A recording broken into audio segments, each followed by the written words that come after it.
To offer a download, have it hosted online and insert the URL to your file.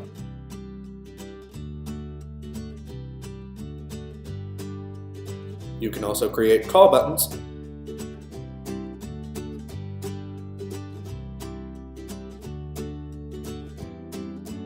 and email buttons.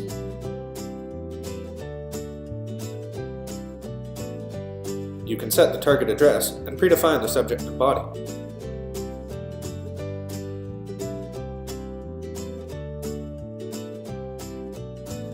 Apply this to an X element to give users the ability to close the pop-up.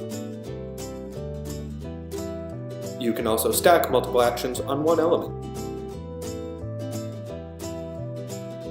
That's it for now.